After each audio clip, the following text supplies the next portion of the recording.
Reports. What do they say about the molten metal? They say nothing. But wait a minute. This is important evidence. So where'd that come from? Thermite is so hot that it'll just cut through steel, through structural steel, for example, like a knife through butter. The products are molten iron and aluminum oxide, which goes off primarily as a dust. You know those enormous dust clouds? You can imagine when you assemble these chemicals on a large scale.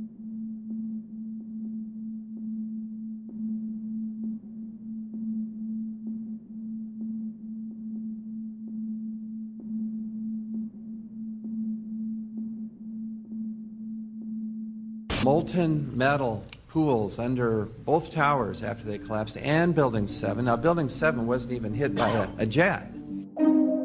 Part of the problem is that most people simply don't know much about Building 7 due to the extraordinary secrecy surrounding this collapse. And this was a 47-story skyscraper. This building fell at 5:25. It was not hit by a plane. This building had fires on only 2 or 3 floors. And it was brought down by what we know was a controlled demolition. Demolitions, they look just like that. You know, a kink in the middle, and then that building just comes straight down, almost at free fall speed. They first blow one of the central columns so the building falls in on itself. Building 7 had a classic crimp or wedge. Its central column was blown out first, so it didn't structurally damage buildings just a few feet away from it.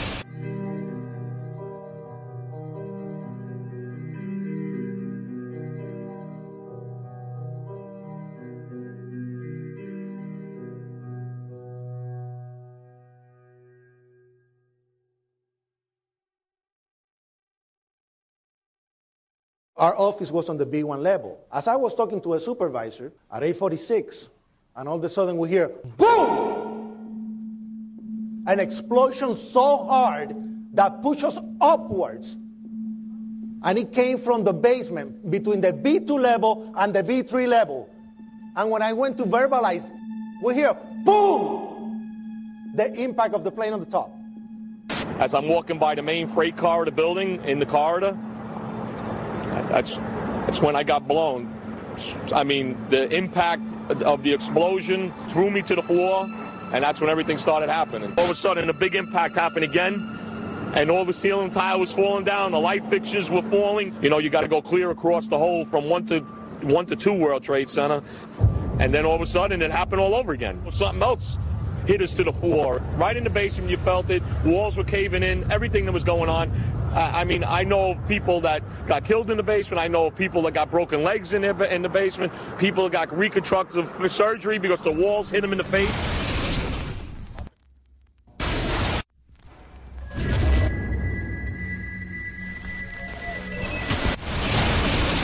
According to standard operating procedure, if an FAA flight controller notices anything that suggests a possible hijacking, the controller is to contact a superior. If the problem cannot be fixed within about a minute, the superior is to ask NORAD, the North American Aerospace Command, to send up or scramble jet fighters to find out what is going on. NORAD then issues a scramble order to the nearest Air Force base with fighters on alert. But although interceptions usually occur within 10 or so minutes, in this case, 80 or so minutes had elapsed before fighters were even airborne. It's a mind-bending anomaly. Not a single U.S. Air Force interceptor turns a wheel until it's too late. There are no jets at all. What if they were so confused and had been so deliberately confused that they couldn't respond? The reason that they didn't know where to go was because a number of conflicting and overlapping war game exercises were taking place. It involved the insertion of false radar blips onto radar screens in the Northeast Air Defense Sector. Center Team U, we have a problem here. We have a hijacked aircraft headed towards New York. We need someone to scramble some F-16s or something up there to help us out. Is this real world or exercise? Is this real world or exercise? There was another exercise, Vigilant Warrior, which was, in fact, according to a NORAD source, a live-fly hijack drill being conducted at the same time. With only 8 available fighter aircraft, and they have to be dispatched in pairs, they were dealing with as many as 22 possible hijacks on the day of 9/11, and they couldn't separate the war game exercises from the actual hijacks.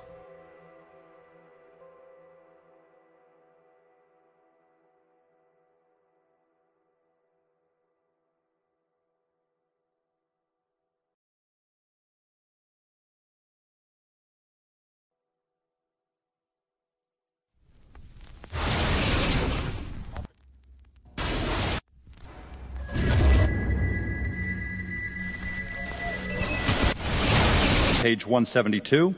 The U.S. government has not been able to determine the origin of the money used for the 9/11 attacks. Ultimately, the question is of little practical significance. The American authorities have not managed to trace the source of the funding. And then the most amazingly disingenuous statement ultimately is it of little consequence. It is of massive consequence. Doesn't it matter who paid for 9/11? The collapse of Building 7 has been recognized as especially difficult to explain. The 9/11 Commission report implicitly admitted that it could not explain the collapse of this building by not even mentioning it. President, why are you and the Vice President insisting on appearing together before the 9/11 Commission? Because the 9/11 Commission wants to ask us questions. That's why we're meeting, and I look forward to meeting with them and answering their questions. Why you're appearing together rather than separately, which was their request? Because it's a good chance for both of us to answer questions that the 9/11 Commission is looking forward to asking us, and I'm looking forward to answering them.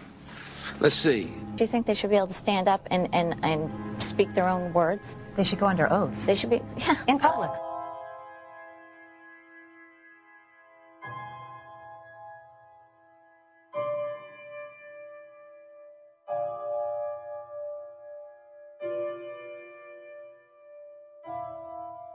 Don't you think that the families deserve to have a transcript or to be able to see what you Adam, said? you asked me that question yesterday. I got the same answer, yeah. The final report was a unanimous report. That means that if there was a single commissioner who had any objection about anything, that fact would be dropped from the report. We have found out that he not only served on the transition team of the Bush administration, that he was a person who wrote a draft memo for the setup of the Bush administration's National Security Council, that he was an individual who wrote the preemptive war strategy that was eventually used for the war in Iraq, that he is a close friend of Condoleezza Rice's. We want him to resign. There is literally nothing in the 9/11 report that the Bush administration did not approve of. We can understand, therefore, why the Commission, under Zelikow's leadership, would have ignored all the evidence that would point to the truth, that 9/11 was a false flag operation intended to authorize the doctrines and funds needed for a new level of imperial mobilization.